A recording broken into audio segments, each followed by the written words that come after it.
আর একটা বাধা, আর এ বাধা টপকাতে পারলেই রাজার রাজ্য হাতে পাবেন হাসনাত আব্দুল্লাহ।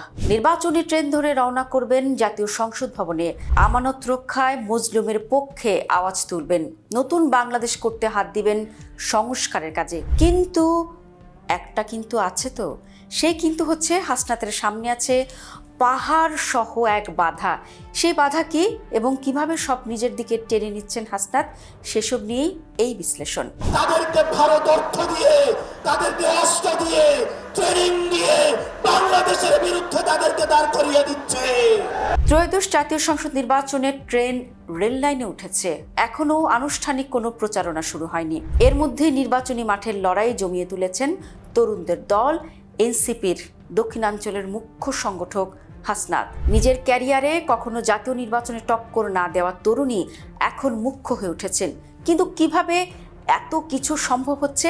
বিগত আওয়ামী শাসনামলের পুরোটো জুড়ে ব্যালটের স্পর্শ পায়নি এই প্রজন্মের অধিকাংশ তরুণ। দীর্ঘ 16 বছর পর এই সুযোগ আসায় তারা রীতিমতো মুখিয়ে আছেন। আর এই সুযোগ এনে দেওয়ার লড়াইয়ে সামনে থেকে নেতৃত্ব দিয়েছেন হাসনাত। স্বৈরাচার পতনের আন্দোলনের সামনের সারিতে দাঁড়িয়ে সবার কাছে পরিচিতি পেয়েছেন। তার চেয়েও বড় কথা, নির্বাচনী হাওয়া বইতে শুরু হওয়ার পরপরই দুই প্রার্থী সবচেয়ে গিয়েছিলেন। এক হচ্ছেন শহীদ ওসমান হাদি।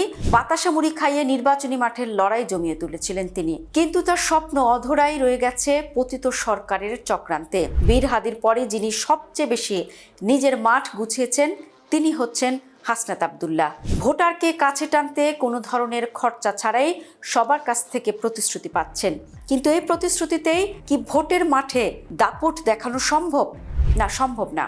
কারণ গাল গল্প জমিয়ে অন্তত জাতীয় সংসদের চেয়ারে আসা যায় না। তাহলে হাসনাত কি করবেন? কুমিল্লা 4 আসনে হাসনাতের সামনে বড় বাধা ছিলেন জামায়াত প্রার্থী সাইফুল ইসলাম শহীদ। ইতোমধ্যে আসন সমঝোতায় তার প্রতি সমর্থন জানিয়ে লড়াই থেকে সরে দাঁড়িয়েছেন শহীদ। সেক্ষেত্রে বলাই যায় জামায়াতের সমর্থকরা নিঃস্বার্থভাবে হাসনাতকে চাইবেন, যেমনটা হয়েছিল মাশরাফি বিন মুর্তজার ক্ষেত্রে।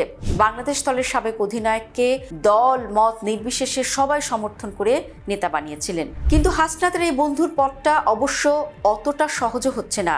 জামায়াত সরে গেলেও হাসনাতের সামনে আছে বিএনপির হেভিওয়েট ও 4 বারের সাবেক সংসদ সদস্য ইঞ্জিনিয়ার মঞ্জুরুল আহসান মুন্সি।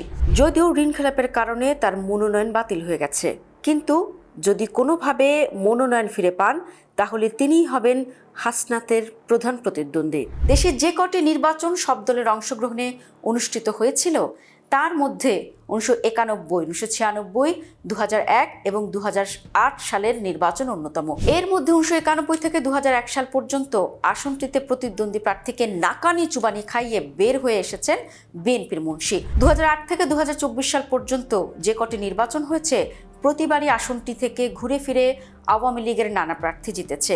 যেহেতু এখন আওয়ামী লীগ নেই, সেই হিসেবে যদি বলা হয় ঘরের আসনে মুন্সি কোনোভাবেই হাসনাতের সহজ প্রতিপক্ষ নয়। এখন এই হেভিওয়েটের সাথে কিভাবে লড়াই করছেন হাসনাত? তরুণদের এই প্রতিনিধি যা করছেন সেটা হচ্ছে দিন মজুর মানুষের দুয়ারে যাচ্ছেন, খেটে খাওয়া মানুষের হয়ে কথা বলার প্রতিশ্রুতি দিচ্ছেন, নানা অসঙ্গতির বিরুদ্ধে কথা বলছেন। তিনি কথা বলতে শুরু করলে তো বুক পিঠ বোঝেন, সত্য যা তাই বলে দেন।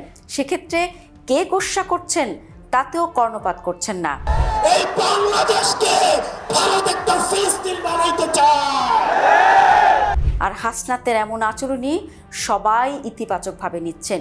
সেই সাথে জামায়াতের সমর্থন তো পাচ্ছেনই। গণমাধ্যম নির্বাচনী মাঠের বিশ্লেষণ বলছে প্রকাশ্যে না হলেও হাসনাতকে সমর্থন দিচ্ছেন কুমিল্লা 4 আসনের মানুষ। এই লড়াইয়ে পিছিয়ে নেই বিএনপির প্রার্থী মঞ্জুরুল আহসান মুন্সিও। 71কে সামনে রেখে প্রচারণা চালিয়ে যাচ্ছেন। পাশাপাশি বিভিন্ন রাজনৈতিক দলের নেতাকর্মীদের ঘরের টানতে শুরু করেছেন তিনি। এর মধ্যে কাউকে নিরাপত্তার আশ্বাস, কেউ বিএনপির প্রতি সমর্থন জানিয়ে দল বদলাচ্ছেন। এ পক্ষ ধানের শীষে ভোট দিবেন তা বলা যায়, কিন্তু কালো পর্দায় ঘেরা বুথে কি করবেন তা তো কেউ বলতে পারবে না। শোনা যাচ্ছে মনোনয়ন প্রত্যাহারের শেষ সময়ের আগেই হয়তো প্রার্থিতা তুলে নেবেন জামায়াতের শহীদ।